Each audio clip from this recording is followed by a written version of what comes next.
30 दिसंबर 2015 की रात पंजाब के लिए किसी आम सर्दियों की रात जैसी ही थी। ठंडी हवा बदन चीर रही थी और लोग गर्म कपड़ों में खुद को लपेटे हुए अपने अपने घरों में आराम फरमा रहे थे। लेकिन इस ठिठुर की रात के सन्नाटे में एक गहरी साजिश पनप रही थी। अपने खौफनाक मंसूबों के साथ हथियारों से लस जैश ए मोहम्मद के 4 आतंकवादी पाकिस्तान से बॉर्डर को पार कर पंजाब के पठानकोट में दाखिल हो जाते हैं। ये आतंकी इतने चालाक थे कि इन्होंने भारतीय सेना की वर्दी पहन रखी थी, जिसे देखकर कोई भी एक बार के लिए धोखा खा सकता था।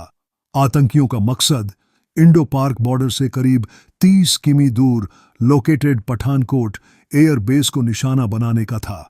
यह एयर बेस भारत के लिए स्ट्रेटजिकली बहुत इंपॉर्टेंट है, जिसने पाकिस्तान के खिलाफ 1965 और 1971 की जंग में भी अहम भूमिका निभाई थी। आतंकी यहां आत्मघाती हमला करके यहां मौजूद भारतीय वायुसेना के फाइटर जेट्स को नुकसान पहुंचाना चाहते थे। यहां तक पहुंचने के लिए आतंकी एक कार की तलाश में होते हैं, लेकिन अब तक सुबह हो चुकी थी और दिन की रोशनी ने उनके लिए खतरा बढ़ा दिया था। इसलिए वह दिन भर जंगलों और झाड़ियों में छिपे रहे। जब 31 दिसंबर का दिन ढला तो अंधेरा होते ही वह फिर से बाहर आ गए और जानिया रोड पर किसी गाड़ी के गुजरने का इंतजार करने लगे। रात करीब 10:30 बजे आतंकियों की नज़र यहीं से गुजर रही एक इनोवा कार पर पड़ी, जिसे एकाग्र सिंह नाम के शख्स चला रहे थे। गाड़ी को जब आतंकियों ने रुकने का इशारा किया तो एकाग्र सिंह उनकी इंडियन आर्मी की ड्रेस को देखकर धोखा खा गए और उन्होंने खुशी खुशी गाड़ी रोक दी। जैसे ही गाड़ी रुकी, आतंकियों ने उनका मोबाइल छीन लिया और उनका गला काटकर उनकी बॉडी को वहीं पास के खेत में फेंक दिया। आतंकियों को जल्दी थी, इसलिए वह गाड़ी को बड़ी तेज रफ्तार से चलाने लगे। इसी जल्दबाजी में उनकी गाड़ी कुछ दूर जाने के बाद ही रावी रिवर ब्रिज के धूसी टर्न के पास खराब हो गई।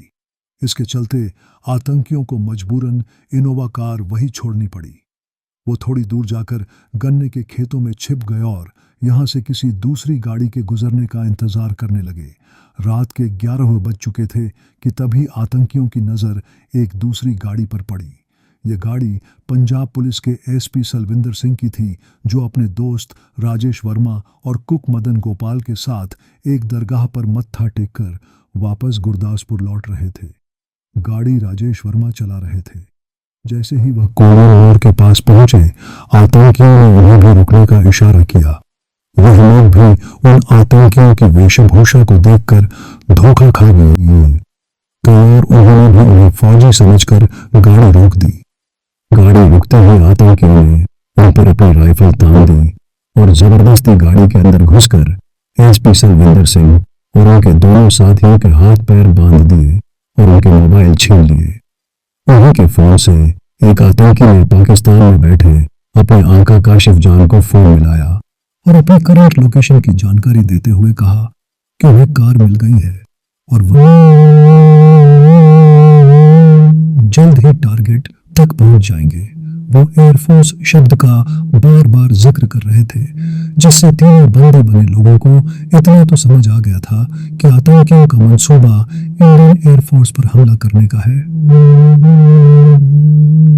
जाएगा बात करने के बाद गाड़ी चलने लगी। चलती गाड़ी में ही आतंकियों ने उन तीनों को पहले तो लात घुसो और राइफल से खूब पीटा और फिर गोपुर सिंगली गांव के पास जंगल के इलाके में पहुंचते ही एसपी सलविंदर सिंह और कुक मदन गोपाल की आंखों पर पट्टी बांधकर उन्हें चलती गाड़ी से धक्का दे दिया। आतंकियों को अभी तक यह नहीं पता था कि जिनको वह फेंक रहे हैं उनमें से एक पुलिस वाला भी है। वह अभी तक यही समझ रहे थे कि गाड़ी राजेश वर्मा चला रहा था, इसलिए गाड़ी का मालिक वही होगा। इसी वजह से वह उसे अपने साथ ले गए। जैसे ही वह आगे बढ़े, सलविंदर सिंह और मदन गोपाल ने मौका देखते ही किसी तरह अपने हाथ खोल लिए और आंखों से पट्टी हटाकर गुलपुर सिमली गांव तक पहुंच गए। सलविंदर सिंह को आतंकियों की फोन की बातचीत से यह तो कंफर्म हो गया था कि वह चारों आर्मी वर्दी में पाकिस्तानी आतंकी है जो किसी बड़े हमले को अंजाम देना चाहते हैं। इसलिए गांव में घुसते ही उन्होंने किसी के फोन से तुरंत गुरदासपुर पुलिस कंट्रोल रूम को कॉल कर पूरी घटना की जानकारी दे दी। लेकिन किसी ने उनकी बातों पर यकीन ही नहीं किया। सलविंदर सिंह की इमेज उनके साथी पुलिसकर्मियों के बीच काफ़ी ख़राब थी, इसलिए उन्होंने समझा कि सलविंदर पार्टी करके लौट रहा होगा और फिजूल की बातें बना रहा है। जब उन्हें किसी ने सीरियसली नहीं लिया तो सलविंदर सिंह ने 3 सुबह गुरदासपुर के एसएसपी को कॉल किया और उन्हें सारा माजरा बताया। उधर आतंकी लगातार राजेश वर्मा को पीट रहे थे और उसके फ़ोन से पाकिस्तान में बैठे अपने हैंडलर से कांटेक्ट में बने हुए थे। उन्होंने राजेश को पीट पीट के बुरी तरह घायल कर दिया। जब उससे पूछा गया कि ये किसकी गाड़ी है, तब राजेश ने बताया कि ये पंजाब के एसपी सलविंदर सिंह की कार है, जिसे उन्होंने पीछे ही फेंक दिया।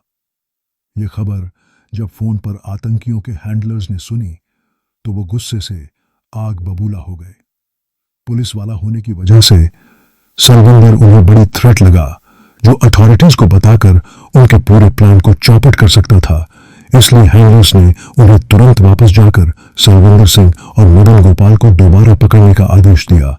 लेकिन जब तक वह वापस उस जगह पहुंचे तब तक सलविंदर सिंह और मदन गोपाल अपनी जान बचाकर वहां से भाग चुके थे।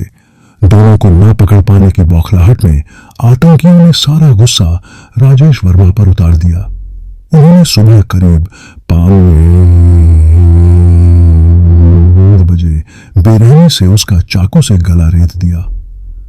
आतंकियों को यकीन था कि कुछ ही देर में राजेश की मौत हो जाएगी, इसलिए उन्होंने उसको गाड़ी से बाहर निकालकर पास के खेत में ही फेंक दिया। इसके बाद आतंकी तो गाड़ी लेकर अपनी मंजिल की तरफ बढ़ गए, लेकिन बुरी तरह घायल राजेश वर्मा किसी तरह अपनी जान बचाने के लिए पास के ही गांव अकालगढ़ पहुंच गए, जहां से उन्हें हॉस्पिटल ले जाया गया, जहां उन्होंने पुलिस को सब कुछ बता दिया। इस बीच जिस पहले शख्स एकागर सिंह को आतंकियों ने मार डाला था, उनके देर रात तक घर न लौटने पर उनके परिवार ने पास के पुलिस स्टेशन में उनकी गुमशुदगी की रिपोर्ट दर्ज करवा दी थी। उधर एसपी सलविंदर सिंह भी बार बार बड़े बड़े पुलिस अधिकारियों से कांटेक्ट कर उन्हें आतंकी हमले के खतरे को लेकर आगाह कर रहे थे। कुछ ही घंटों में एक ही एरिया में लगातार एक ही तरह की घटनाओं की खबर से पुलिस हरकत में आ गई। इसके बाद पठानकोट से लेकर दिल्ली तक, जम्मू से लेकर उधमपुर तक और चंडीगढ़ से लेकर पंचकुला तक फोन की घंटियां लगातार बजने लगी। जल्द ही एक खबर होम मिनिस्ट्री, डिफेंस मिनिस्ट्री और प्राइम मिनिस्टर्स ऑफिस तक भी पहुंच गई। मानेसर, जहां नेशनल सिक्योरिटी गार्ड एनएसजी के एलीट कमांडोज बेस्ड है, वहां भी कॉल्स की भरमार होने लगी। जब 1 जनवरी 2016 को पूरी दुनिया नए साल का जश्न मना रही थी, तब आतंकी हमले की संभावनाओं से इंडियन हेडक्वार्टर के बीच हड़कंप मचा हुआ था और सभी ऑफिस में केस की स्थिति बन चुकी थी। तुरंत देश की सभी सिक्योरिटी फोर्सेस और इंटेलिजेंस एजेंसीज को हाई अलर्ट पर रखा गया। सेना और पुलिस की टुकड़ियों ने मिलकर जल्द ही क्विक रिएक्शन टीम्स तैयार की, जिनके जांच करने पर उन्हें एकागर सिंह की गाड़ी और उनकी डेड बॉडी मिल गई। अगले कुछ घंटों के सर्च ऑपरेशन में एसपी सलविंदर सिंह की महिंद्रा एक्सयूवी गाड़ी भी मिल गई, जो लावारिस हालत में पठानकोट एयरबेस से मात्र 500 मीटर की दूरी पर खड़ी थी। सलविंदर द्वारा दी गई डिटेल्स और उनकी गाड़ी के पठानकोट एयरबेस के पास मिलने से अब साफ था कि आतंकियों का मकसद इस एयरबेस को निशाना बनाने का ही है। साथ ही इस दौरान इंटेलिजेंस एजेंसीज लगातार एसपी सलविंदर और राजेश के फर्ज को इंटरसेप्ट कर रही थी, जो आतंकियों के पास थे। एक कॉल में इंटेलिजेंस एजेंसीज ने आतंकियों को उनके हैंडलर से बात करते हुए सुना, जिसमें हैंडलर्स उनसे कह रहे थे कि जल्दी टारगेट तक पहुंचकर प्लेन्स और हेलीकॉप्टर्स को उड़ा दो, यानी अथॉरिटीज को। अब यह भी पता था कि देश में आतंकी घुसाए हैं और यह भी साफ था कि हमला कहां होगा। लेकिन ताज्जुब की बात यह है कि इतना सब मालूम होने के बाद भी आतंकी न केवल पठानकोट एयरबेस में घुसने में कामयाब हुए, बल्कि वहां कई दिनों तक उन्होंने ऐसा आतंक मचाया जिसने देश और दुनिया का ध्यान अपनी ओर खींच लिया। मीडिया की सुर्खियों में केवल एक ही हेडलाइन थी, Pathankot airbase attack. This is big breaking news that is coming in ओनंद Pathankot probe. Pathankot air force station पर जो आतंकी हमला हुआ है, उसके बाद वो ऑपरेशन अभी तक जारी है। 60 घंटे होने वाले हैं। इस ऑपरेशन को at least 4 terrorist have been killed by security forces and 3 security personnel have lost their lives. Lieutenant Colonel Niranjan, one of the National Security Guard, one of the NSG, died today fusing explode during the mopping up operation Pathankot वायुसेना station पर आतंकवादी हमले में पाकिस्तान की तरफ उंगली उठ रही है। भारत ने पाकिस्तान को आतंकियों के पाकिस्तानी होने के सबूत भी दिए हैं। हमें हिंदुस्तान की तरफ से कुछ लीड्स मिली जिस पर हम तहकीकात कर रहे हैं। The joint investigation team from Pakistan arrived in the national capital on Sunday to probe the deadly terrorist attack on the Pathankot air force base Pakistan है formally registered NFIR in the Pathankot airbase attack case as part of the ongoing investigation into that terrorist attack that killed 7 Indian personnel. The FIR has been registered against on identification Air Force Station की सुरक्षा को बढ़ाया जाने लगा। कुछ ही देर में Garuda commandos और defence service corps DSC की एक टीम स्टेशन के अंदर की सुरक्षा में तैनात कर दी गई। नेशनल सिक्योरिटी एडवाइजर अजीत धोबा ने भी दिल्ली में army chief general Dalbir Singh, सुहाग एयर चीफ मार्शल अरूप राहा and intelligence bureau and R&AW के हेड्स के साथ एक हाई लेवल मीटिंग के बाद NSG की एक टीम को तुरंत पठानकोट के लिए एयरलिफ्ट करने का आदेश जारी कर दिया गया। इधर चारों आतंकी अभी तक पठानकोट एयरबेस में घुस नहीं पाए थे। वो पठानकोट एयरबेस की दीवार तक पहुंचने ही वाले थे कि तभी आतंकियों को उनके हैंडलर का कॉल आ जाता है। उनका हैंडलर उन्हें डांट कर कहता है कि वह चारों अभी तक बेस में घुस क्यों नहीं पाए हैं, जबकि 2 लोगों का एक ग्रुप पहले ही टारगेट तक पहुंच चुका है। इसका मतलब था कि पठानकोट को धलाने के लिए 4 नहीं बल्कि 6 आतंकी 2 ग्रुप्स में आए थे और पहला ग्रुप पहले से ही LOC को पार कर सभी की नज़रों से बचते हुए पठानकोट एयरबेस में घुसकर छिपा बैठा था, जिनकी सिक्योरिटी फोर्सेस को भनक तक नहीं थी। चारों आतंकी अपने हैंडलर की डांट के बाद एयरबेस की भारी दीवार तक पहुंच गए। एयर स्टेशन के आसपास जंगली इलाका था और सुरक्षा के नाम पर स्टेशन की दीवारों के ऊपर केवल कंटीली तारों की फेंस लगी हुई थी। अंदर भारी संख्या में यूकेलिप्टस के पेड़ भी लगे हुए थे, जिन पर आतंकी क्लाइंबिंग रोप बांधकर एयरबेस की दीवार पर चढ़ गए और वायर फेंस को काट डाला। अगले ही पल किसी की भी नजर में आए बिना एक एक करके चारों आतंकी एयरबेस के अंदर दाखिल हो गए। एयरबेस के अंदर डील पिटेड MIS स्टोर की बड़ी बड़ी शेड्स रखी हुई थी और पानी की निकासी के लिए यहां बड़े बड़े नाले भी बनाए गए थे।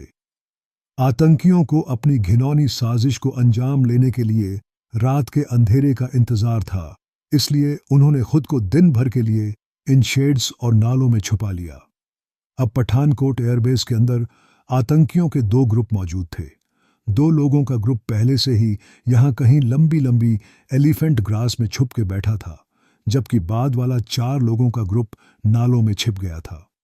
आतंकी अपने साथ 50 kilo dosa boom, 50 kilo explosive, 30 kilo grenades और तेजी से आग पकड़ने वाले जेल भी लेकर आए थे, जिससे वो यहाँ के टेक्निकल एरिया तक पहुंचकर वहां स्टेश MiG 21 fighter jets MI2 and संगीत MI3 60 कमांडोज की एक टीम भी आ पहुंची।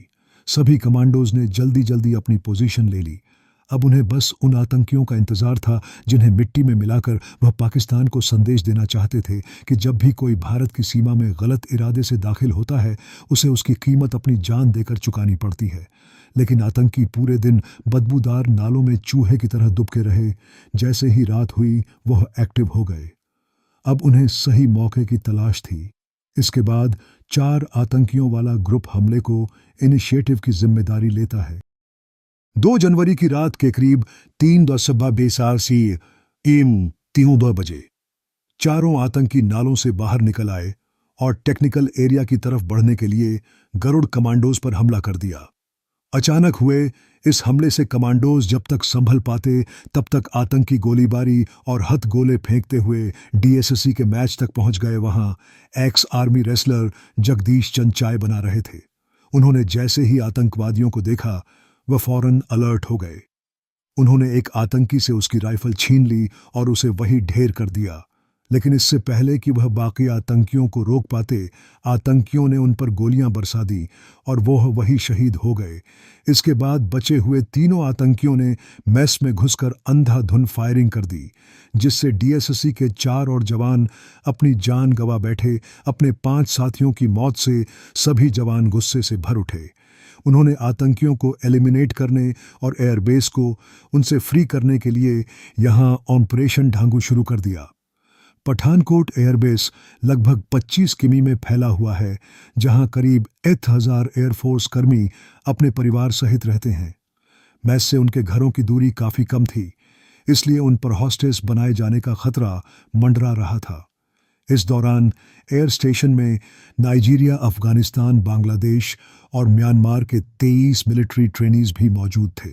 एयरफोर्स को चिंता थी कि अगर इन ट्रेनीज को कोई नुकसान पहुंचा तो इंडिया को इंटरनेशनल लेवल पर काफ़ी दिक्कतों का सामना करना पड़ सकता है। इसके अलावा एयरबेस के मैच से महज 500 मीटर की दूरी पर मौजूद टेक्निकल एरिया को भी सेफगार्ड कर मेन प्रायोरिटी था। दर्जनों Garud commandos and NSG commandos इस एरिया के चारों तरफ घेराबंदी बनाए हुए थे। मैस के बाद आतंकी फर्नीचर वाली बिल्डिंग में छुपकर कमांडोज पर गोलीबारी करने लगे। उनके छिपकर हमला करने से भारतीय कमांडोज को काउंटर करने में मुश्किलों का सामना करना पड़ रहा था। इसलिए उनकी एग्जैक्ट पोजीशन का पता लगाने के लिए अनमैन्ड एरियल व्हीकल यानी यूएवी को उड़ाया गया। जब एनएसजी कमांडोज को उनकी पोजीशनिंग का अंदाज़ा हो गया तो उन्होंने रिटाइड करना शुरू किया। आतंक के पास AK-47 राइफल्स थी, जिनका जवाब भारतीय commandos MP5, assault rifle, Glock pistol और कॉर्नर शॉटगन जैसी मॉडर्न राइफल से दे रहे थे। दोनों ओर से भयंकर गोलीबारी शुरू हो गई। गोलियों की तड़पड़ाहट और भारी बमबारी से पूरा इलाका सहम उठा। इस तरह सुबह से दोपहर और दोपहर से शाम हो गई। आतंकी कभी फायरिंग करते तो कभी ग्रेनेड और एक्सप्लोसिव का इस्तेमाल करते, लेकिन इसके बावजूद आतंकी आमने सामने की लड़ाई में कमांडोज के आगे कहीं भी नहीं टिक पा रहे थे। कमांडो ने आतंकियों की हर चाल को नाकाम करके रख दिया था। इसका अंजाम यह हुआ कि 2 जनवरी की शाम तक 3 और आतंकियों को मार गिराया गया। पूरे 4 आतंकियों की मौत के बाद गोलियों और बम धमाकों की आवाज बिल्कुल थम गई। जब काफी समय तक आतंकियों की ओर से कोई रिटल नहीं हुआ तो जवानों में जश्न का माहौल बन गया। वहां मौजूद लोग ये मान बैठे कि एयरबेस में केवल 4 आतंकी ही थे जिन्हें मार गिराया जा चुका है। डिफेंस फोर्सेस ऑपरेशन को बंद करने का मन बना चुकी थी और इस खबर को दिल्ली तक पहुंचा दिया गया था। सरकार के कुछ मिनिस्टर्स ने भी पठानकोट एयरबेस से टेररिस्ट को न्यूट्रलाइज करने के लिए सिक्योरिटी फोर्सेस को धड़ाधड़ बधाई देते हुए कई ट्वीट्स कर दिए, लेकिन भारत ने जश्न मनाने में जल्दबाजी कर दी थी। यह किसी बड़े खतरे से पहले की शांति थी, अभी खेल खत्म नहीं हुआ था।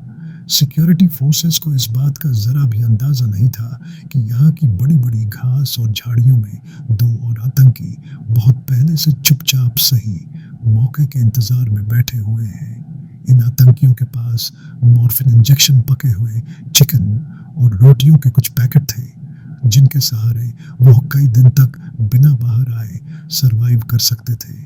लेकिन इन बातों से अनजान एनएसजी ने ऑपरेशन को खत्म मानकर यहाँ के पूरे एरिया को सैनिटाइज करना शुरू कर दिया।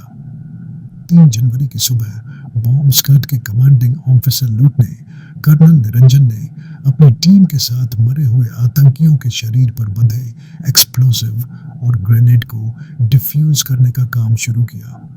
थोड़ी ही देर में 3 आतंकियों के एक्सप्लोजिव्स को डिफ्यूज किया जा चुका था, लेकिन लूटने कर्नल निरंजन ने जैसे ही चौथे आतंकी के शरीर से बम को डिफ्यूज करने की कोशिश की, आतंकी के शरीर पर लगा एक्सप्लोसिव ब्लास्ट हो गया।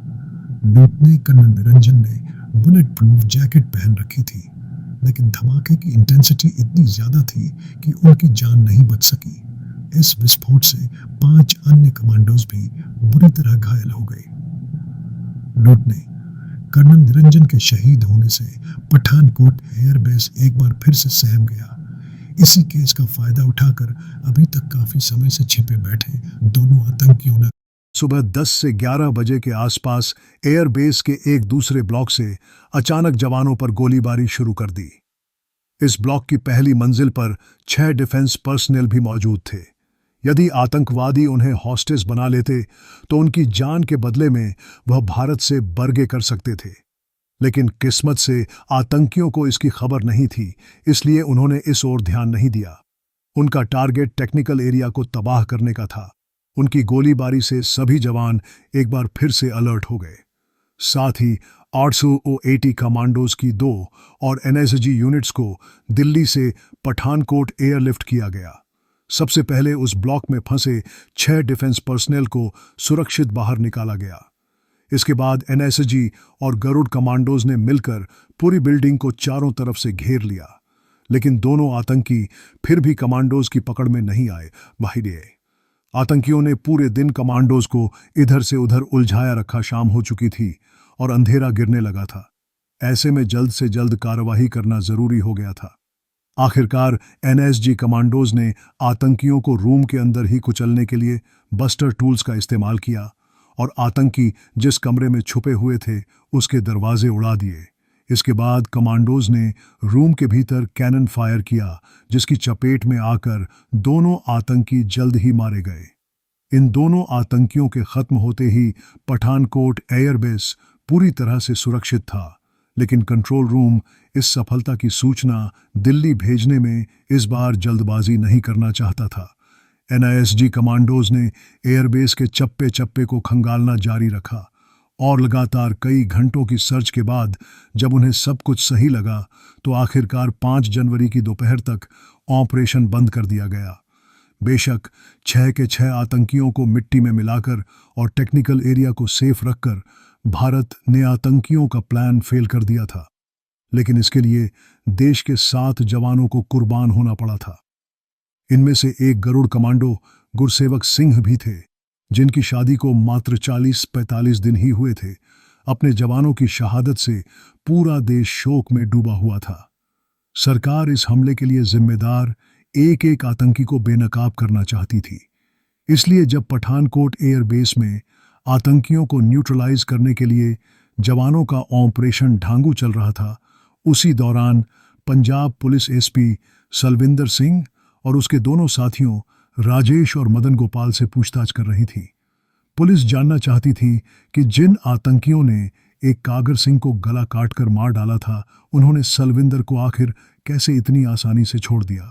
सलविंदर सिंह की इमेज पहले से ही पुलिस महकमे में खराब थी। वहीं उन्होंने इंटेरोगेशन के दौरान भी कई बार अपना बयान बदला, जिस कारण पुलिस को उन पर शक था। हालांकि बाद में उन्हें इस हमले से क्लीन चिट दे दी गई। इसके बाद इस हमले की जांच का जिम्मा नेशनल इन्वेस्टिगेशन एजेंसी यानी एनआईए ने संभाला। एनआईए ने पूरे पठानकोट एयरबेस की काफ़ी बारीकी से जांच की, जिसमें एनआईए की टीम को एयरबेस के वेस्टर्न साइड से फेंस कट्टर रोप, वुलन कैप और ग्लव्स मिले, जिसके सहारे आतंकियों ने एयरबेस में घुसपैठ की थी। एनआईए को नाले में कुछ जूतों के निशान भी मिले, जो मारे गए आतंकियों के जूभूतों से मेल खाते थे। साथ ही एजेंसीज ने आतंकियों की कॉल्स को इंटरसेप्ट करके पता लगाया कि सभी आतंकी पाकिस्तान से आए थे और इस पूरे हमले की योजना जैश मोहम्मद के सरगना मौलाना मसूद अजहर और उसके भाई मुफ्ती अब्दुल रफ अजगर ने बनाई थी। हमले के दौरान उन्हें पाकिस्तान से काशिफ जान गाइड कर रहा था और उनकी 6 महीनों तक बहावलपुर में अशफाक अहमद और हाजी अब्दुल शकूर ने ट्रेनिंग करवाई थी। जैश मोहम्मद ने उन 6 आतंकियों की मिलिट्री जैसी सख्त ट्रेनिंग के बाद ठानकोट एयरबेस को दहलाने के लिए एक आत्मघाती मिशन पर भेज दिया था। लेकिन जैश मोहम्मद का मकसद इस तरह केवल भारत के एयरबेस को नुकसान पहुंचाने का नहीं था, बल्कि जैश इस बार एक तीर से 2 निशाने लगाना चाहता था। दरअसल उस समय भारत और पाकिस्तान अपने संबंधों को संभालने में लगे हुए थे। इस हमले से केवल 6 दिन पहले ही 25 दिसंबर 2015 को नरेंद्र मोदी काबुल से लौटते वक्त अचानक से पाकिस्तान के लाहौर जा पहुंचे थे और पाकिस्तानी प्राइम मिनिस्टर नवाज शरीफ से मुलाकात की थी। नरेंद्र मोदी इस दौरान लाहौर में शरीफ के पाकिस्तान समारोह में भी शामिल हुए थे। यह 2004 के बाद पहला मौका था जब भारत के प्राइम मिनिस्टर ने पाकिस्तान का दौरा किया था। नरेंद्र मोदी ऐसा करके सालों से बिगड़ते रिश्ते को फिर से पटरी पर लाना चाहते थे। लेकिन इस तरह दोनों देशों की नज़दीकियों को जैश मोहम्मद ने अपने असिस्टेंसिया पावर को कम करने के साथ साथ भारत और पाकिस्तान के बीच उभर रही दोस्ती पर चोट करना था। इस अटैक में जैश मोहम्मद का हाथ होने की वजह से इंडिया पाकिस्तान के बीच जो शांति की राह बन रही थी वह टूट गई और भारत ने किसी भी तरह की पीस टॉक्स को तुरंत पोस्टपोन कर दिया। इंडिया ने पाकिस्तान पर टेररिज्म के खिलाफ एक्शन लेने का प्रेशर बनाया, जिसके चलते पाकिस्तान ने कुछ कार्रवाई भी की और जैश मोहम्मद के कई मेंबर्स को अरेस्ट कर लिया। मसूद अजहर को प्रोटेक्टिव कस्टडी में रखा गया। हालांकि उसे कहां रखा गया है इसकी जानकारी किसी को नहीं दी गई। आगे चलकर इनसफिशिएंट एविडेंस का हवाला देकर पाकिस्तान ने मसूद अजहर को रिलीज कर दिया, जिससे भारत की नाराजगी और बढ़ गई। भारत ने जब पाकिस्तान पर और प्रेशर डाला तो पाकिस्तान ने हमले की जांच के लिए मार्च 2016 में अपनी एक 5 सदस्य जॉइंट इन्वेस्टिगेशन टीम को भारत की परमिशन से पठानकोट भेजा। 3 दिन तक पाकिस्तान की इन्वेस्टिगेशन टीम ने यहां से कई एविडेंस कलेक्ट किए और इस दौरान कुछ विटनेसेस के स्टेटमेंट्स भी रिकॉर्ड किए। इसके बाद अपनी जांच पूरी करके कि यह टीम वापस पाकिस्तान लौट गई। पाकिस्तान पहुंचते ही इस टीम में शामिल लोगों ने अपना असली रंग दिखाना शुरू किया और यह दावा किया कि यह अटैक इंडिया द्वारा किया गया फॉल्स फ्लैग ऑपरेशन था, जिसका मोटिव केवल पाकिस्तान को बदनाम करने का था। जब पाकिस्तान की जॉइंट इन्वेस्टिगेशन टीम ने पठानकोट अटैक की इन्वेस्टिगेशन के लिए इंडिया आने का प्रपोजल दिया था, तो दोनों देशों के बीच यह म्यूचुअल डिसाइड हुआ था कि उनकी विजिट के बाद एनआईए की भी एक टीम पाकिस्तान आकर इसकी इन्वेस्टिगेशन करेगी। लेकिन इसके बाद पाकिस्तान ने भारत को जांच का भरोसा तो दिया, लेकिन बाद में पाकिस्तान अपने वादे से मुकर गया। इसको लेकर then foreign minister Sushma Swaraj ने पाकिस्तान की कड़ी आलोचना करते हुए कहा था कि जब तक पाकिस्तान पठानकोट अटैक पर कॉन्क्रीट स्टेप्स नहीं उठाता तब तक दोनों देशों के बीच कोई भी डायलॉग संभव नहीं होगा, क्योंकि टेररिज्म और पीस टॉक दोनों एक साथ नहीं चल सकते। हालांकि पाकिस्तान ने फिर भी कोऑपरेट नहीं किया। भले ही पाकिस्तान के कोऑपरेट न करने से इंडिया गवर्नमेंट का रुख उसकी तरफ फिर से सख्त हो गया था, लेकिन इस पूरी सिचुएशन में इंडियन सिक्योरिटी सिस्टम की लापरवाही को लेकर भी सवाल उठ रहे थे। हमले के पहले तक पठानकोट एयरबेस की सुरक्षा काफी कमजोर थी। एयरबेस की दीवार के चारों ओर गश्त के लिए कोई सड़क नहीं थी और उसकी दीवार कई जगह से सिविलियंस के मकानों से सटी हुई थी। हैरानी की बात यह थी कि इसके बावजूद एयरफोर्स ने इस एयरबेस के आसपास एंक्रोचमेंट रोकने का कोई प्रयास नहीं किया था, जिस कारण आतंकियों द्वारा यहाँ किसी भी वक्त एक बड़ा हमला पॉसिबल था। भारत की इंटेलिजेंस एजेंसीज महीनों से भारत पर कोई बड़े आतंकी हमले की आशंका जता रही थी और हमले से कुछ महीने पहले तक भारत में पाकिस्तानी इंटेलिजेंस एजेंसी आईएसआई के कई एजेंट्स अरेस्ट किए जा चुके थे। पठानकोट हमले से केवल एक महीने पहले बीएसएफ के हेड कांस्टेबल अब्दुल रशीद को आईएसआई के लिए जासूसी करने के जुर्म में दिल्ली पुलिस ने जम्मू एंड कश्मीर से अरेस्ट किया था। अब्दुल रशीद और उसके रिलेटिव कफ़ा-उल्लाह खान कई महीनों से आईएसआई के कांटेक्ट में थे और अरेस्ट होने से पहले दोनों भारतीय सेना की कई इंपॉर्टेंट इंफॉर्मेशन आईएसआई को दे चुके थे। इसके अलावा शेख मोगल और मोहम्मद एजाज को भी कोलकाता और मेरठ से आईएसआई के लिए जासूसी करते हुए पकड़ा गया था, जबकि दिसंबर 2015 में पोखर से ex army man Govardhan Singh भी पकड़ा गया, जो सालों से भारतीय डिफेंस फोर्स की इंपॉर्टेंट इंफॉर्मेशन आईएसआई तक पहुंचा रहा था। इसके अलावा पठानकोट हमले से पहले एयरमैन रंजीत केके को भी दिल्ली पुलिस की क्राइम ब्रांच मिलिट्री इंटेलिजेंस और एयरफोर्स की एक यूनिट ने अपने जॉइंट ऑपरेशन के जरिए बठिंडा एयरबेस से आईएसआई के लिए जासूसी करने के जुर्म में अरेस्ट किया था। रंजीत केके, जो 2010 से ही बठिंडा एयरबेस में तैनात था, उसे दामिनी मैडॉट नाम की एक महिला आईएसआई एजेंट ने फेसबुक की सेंसिटिव इंफॉर्मेशन हासिल करने के लिए कहा। अरेस्ट होने से पहले तक रंजीत के कई एयरबेस की फाइटर एयरक्राफ्ट की संख्या और ट्रांसपोर्टेबल रेडार यूनिट्स की एग्जैक्ट लोकेशन की जानकारी आईएसआई तक पहुंचा चुका था। आईएसआई ने उससे western and northern air commands में चलने वाली लाइव एयर एक्सरसाइजेज और Indira India Russia military exercises से जुड़ी जानकारी भी मांगी थी, लेकिन उससे पहले ही वह गिरफ्तार कर लिया गया था। एक साल में इतने बड़े स्केल पर देश से आईएसआई के कई एजेंट्स के पकड़े जाने से स्पष्ट था कि Pakistan based terrorist organisations Indian air base पर जरूर कोई बड़ा हमला प्लान कर रहे थे। हमले से पहले इंडियन डिफेंस फोर्सेस के पास एसपी सलविंदर और राजेश वर्मा की गवाही से लेकर उनकी कार का आतंकियों द्वारा पठानकोट एयरबेस के केवल 500-600 मीटर के दायरे में खड़ी करने तक कई इंफॉर्मेशन थी, लेकिन इसके बावजूद आतंकी पठानकोट एयरबेस की सुरक्षा में सेंध लगाकर घुसने में सफल हो गए थे। बाद में मिनिस्ट्री ऑफ होम अफेयर्स ने इस हमले की जांच के लिए एक स्टैंडिंग कमेटी बनाई। कमेटी ने भी पठानकोट एयरबेस को विजिट करके अपनी रिपोर्ट में इंडियन डिफेंस फोर्सेस की लापरवाही को लेकर फटकारा। स्टैंडिंग कमेटी का कहना था कि अगर सेंटर इस मामले को गंभीरता से लेता और इंटेलिजेंस एजेंसीज ने सही तरीके से काम किया होता तो आतंकी कभी एयरबेस में घुस ही नहीं पाते। कमेटी ने आगे कहा कि इतने टेरर अलर्ट्स के बावजूद आतंकियों का पठानकोट एयरबेस में घुसना और वहां गोलीबारी करना इंटेलिजेंस एजेंसीज और सिक्योरिटी फोर्सेस के बीच के लैक ऑफ कोऑर्डिनेशन को दर्शाता है। सिक्योरिटी एजेंसीज ना तो समय रहते खतरे को भांप सकी और ना ही तेजी से एक्शन ले सकी। हालांकि आतंकियों के एयरबेस में घुसने के बाद भारतीय जवानों ने उनका सामना काफ़ी अच्छे से किया। जवानों की वजह से जैश मोहम्मद के आतंकी एयरबेस के टेक्निकल एरिया तक नहीं पहुंच पाए थे, जिस वजह से एयरफोर्स का बड़ा नुकसान होते होते बचा था।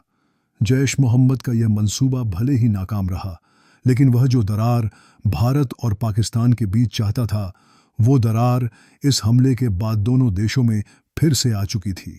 जैश मोहम्मद यहीं नहीं रुका, बल्कि इस हमले के बाद भी इन्होंने भारत पर 2 और सबसे बड़े हमले किए, लेकिन हमारी भारतीय सेना ने इसका जवाब इनके घर में घुस कर दिया।